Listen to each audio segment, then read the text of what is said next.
স্বাগত দীপ্ত সংবাদে। আপনাদের সঙ্গে আছি আমি ফৌজিয়া নওশিন। ৩ বছরের ডিপ্লোমা করা নার্সদের স্নাতক সমমান দেওয়ার দাবিতে বরগুনায় বিক্ষোভ সমাবেশ করছেন নার্সিং ইনস্টিটিউটের শিক্ষার্থীরা। সেখানে রয়েছেন সহকর্মী শাহ আলী।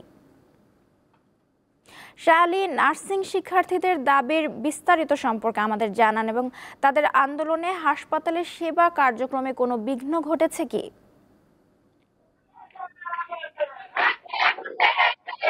নওশীন, আমরা দেখেছি যে বেশ কয়েকদিন যাবৎ বরগুনা নার্সিং ইনস্টিটিউটের শিক্ষার্থীরা তারা কিন্তু আন্দোলন করে যাচ্ছে। তারা এই 3 বছরের যে ডিপ্লোমা যে নার্সিং করছেন এবং সেখানে আমরা দেখা গেছে যে এইচএসসি পাস করে তারা এই নার্সিং ইনস্টিটিউটে ভর্তি হয় এবং তাদের এই নার্সিং ইনস্টিটিউটে তারা যে দাবি করছেন যে সে 3 বছর তাদের যে স্নাতক পাস এবং সেখানে ডিগ্রি পাস তাদের এখানে সমমান করে দেওয়ার দাবিতে তারা কিন্তু এই আজকে কিন্তু বিক্ষোভ সমাবেশ করছেন। আমরা দেখেছি যে সকাল 9টায় তারা তাদের ক্যাম্পাস থেকে এই বিক্ষোভ মিছিল নিয়ে তারা বরগুনা প্রেস ক্লাবের সামনে তারা এখন সমাবেশ করছে। সেখানে বিভিন্ন প্লাটুন নিয়ে তারা কিন্তু দাঁড়িয়ে আছে যে বৈষম্য ঠাঁই নাই, ডিপ্লোমা ডিগ্রি চাই। মানে এই যে একটি অবস্থা, এতে কিন্তু রোগীদের যে তারা যে ইন্টার্নিং অনেকে ইন্টার্নিং করছেন, রোগীদের সেবা করছেন, সেখানে তারা বলছে যে 3 বছরের পরেও তারা এখানে কিন্তু 6 মাস ইন্টার্নিং করছেন এবং সেই 6 মাসে তারা কিন্তু সাধারণ যে রোগীরা রয়েছে তাদের পাশে থাকছেন। তারপরও কেন তারা এই সমমানের ডিগ্রি সমমানে তারা এখানে ডিগ্রি পাশের যে সমমান দাবি করছেন। এখানে আমরা দেখেছি যে ডিপ্লোমা ইন নার্সিং যে সায়েন্সের যে ভিডিওথেরাপির যে যারা রয়েছে শিক্ষার্থীরা, তারা আসলে বিভিন্ন কার্যক্রম করে লেখাপড়া করে তারা এতদূর এসেছেন এবং তাদের এই অবস্থানে এসে তারা যে সমমান যে তারা দাবি করছেন যে ডিগ্রি পাস করতে যেই সময়টা লাগে সেই সময়টার থেকেও বেশি কিন্তু তারা সময় দিচ্ছে, সেটা কিন্তু তারা কিন্তু এখানে পাচ্ছেন না সেই সময়টা এবং সেই দাবিতে তারা আজকে বিক্ষোভ সমাবেশ করছেন এবং এর আগেও দেখেছি তারা মানববন্ধন করেছেন, স্মারকলিপি দিয়েছেন জেলা প্রশাসক বরাবর এবং তারা বলেছেন যে যতক্ষণে তাদের দাবি মেনে না হবে ততক্ষণ তারা কিন্তু কঠোর অবস্থান নেবেন। এরপরে কিন্তু তারা আলটিমেটাম দিয়েছে যে কোনো প্রকার রোগীদের সেবা করবেন না, তারা ক্লাসেও যাবেন না, ক্লাস বর্জন করবেন এবং অন্যান্য যেগুলো রয়েছে আন্দোলনে সেগুলো কিন্তু তারা ডাক দেবেন। এই ছিল বরগুনা থেকে আমার কাছে সর্বশেষ তথ্য। নওশীন। শাহ আলী, আপনাকে ধন্যবাদ। গ্রামেগঞ্জে এখন আর চোখে পড়ে না বাবুই পাখির দৃষ্টিনন্দন বাসা।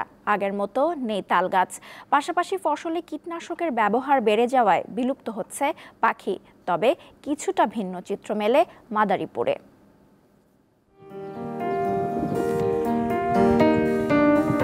বাবুই পাখির ডাকি বলিছে চড়াই, কুড়ে ঘরে থেকে করো শিল্পের বড়াই। আমি থাকি মহাসুখে অট্টালিকার পরে, তুমি কত কষ্ট পাও রোদ বৃষ্টি ঝড়ে। কবি রজনীকান্ত সেনের স্বাধীনতার সুখ কবিতাটির মধ্যেই ফুটে ওঠে প্রকৃতির নিপুণ কারিগর বাবুই পাখির কথা। বাবুই পাখির নিরাপদ আবাসস্থল তালগাছ। একটা সময় সারি সারি তাল গাছে ঝুলে থাকতো বাবুই পাখির শত শত বাসা। এখন তা আর তেমন চোখে পড়ে না। তবে মাদারীপুরের বিভিন্ন গ্রামে গেলে এখনো চোখে পড়ে তাল গাছে ঝুলছে অসংখ্য বাবুই পাখির বাসা। খড়, লতাপাতা, ঝাউ ও কাশবনের লতাপাতা দিয়ে বাবুই পাখিরা তৈরি করে নিজেদের আবাসস্থল। বাসাগুলো দেখতে যেমন সুন্দর তেমনি মজবুত, যা ঝড় তুফানেও টিকে থাকে। তাল গাছ কম থাকায় বাবুই পাখি দেখা যায় না, কিন্তু তাল গাছ থাকলে পরিবেশটাও সুন্দর থাকে। বিভিন্ন ক্ষেতের আইলে অথবা বিভিন্ন রাস্তাঘাটে ছড়ায় ছিটে যে তাল গাছগুলো ছিল, সেই তাল গাছ এখন আর দেখা যাচ্ছে না। আর এই তাল গাছগুলো দেখা না যাওয়ার কারণে বাবুই পাখিও তাদের মনের মতো করে মনের মাধুর্য মিশিয়ে সে বাসা তৈরি করতে পারছে না। সেই সকালবেলার যে কিচির মিচির ডাক সেই হারিয়ে যাচ্ছে। আগামী প্রজন্ম হয়তো এগুলো এরা চিনবেই না, জানবেই না যে এগুলো কি ছিল, কোথায় ছিল। পাখি শিকারী, কীটনাশক ও বৈরী আবহাওয়ার কারণে বিলুপ্ত হয়ে যাচ্ছে নানা প্রজাতির পাখি ও কীটপতঙ্গ। তবে বিশেষ করে 3 ধরনের বাবুই পাখি আমরা জানি। একটা হলো দেশি, দাগি আর হলো বাংলা। তবে দাগি এবং বাংলা যে বাবুই পাখিটা এটা অনেকটা বিলুপ্তির পথে।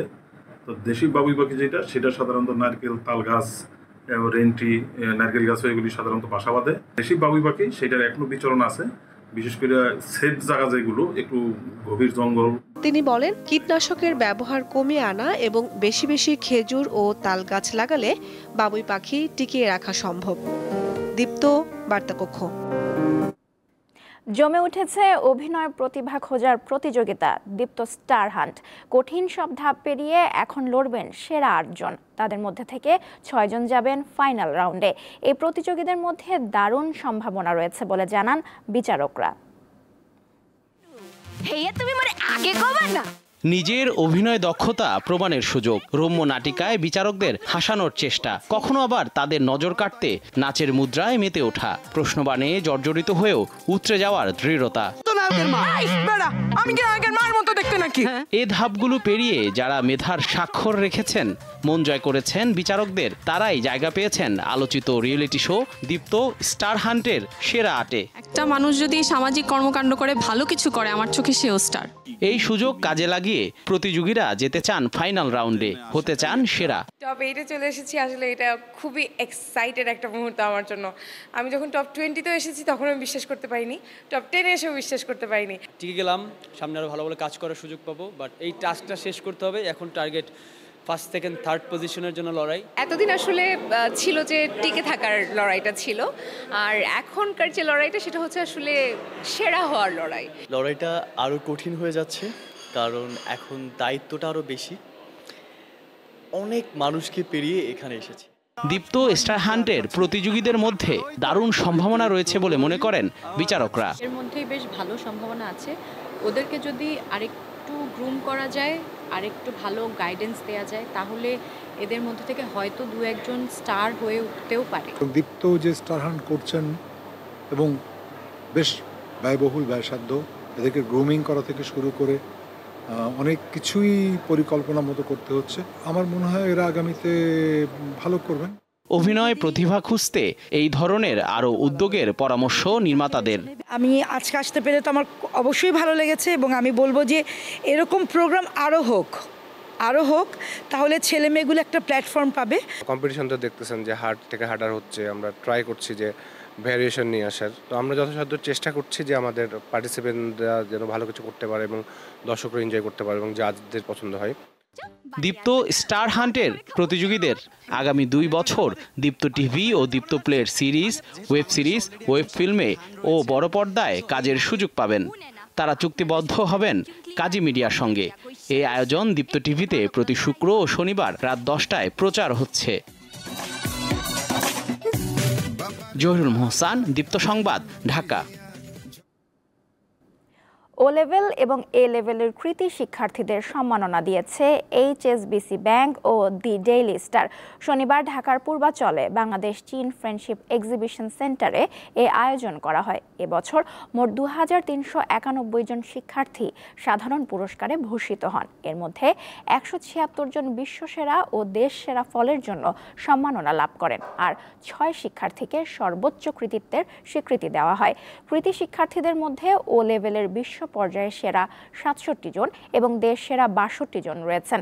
এছাড়া এ লেভেলে বিশ্বসেরা 15 জন এবং দেশ সেরা 32 জন শিক্ষার্থীকে সম্মাননা জানানো হয়েছে। অনুষ্ঠানে বন ও পরিবেশ উপদেষ্টা সৈয়দা রিজওয়ানা হাসান ও আইন উপদেষ্টা অধ্যাপক আসিফ নজরুল উপস্থিত ছিলেন।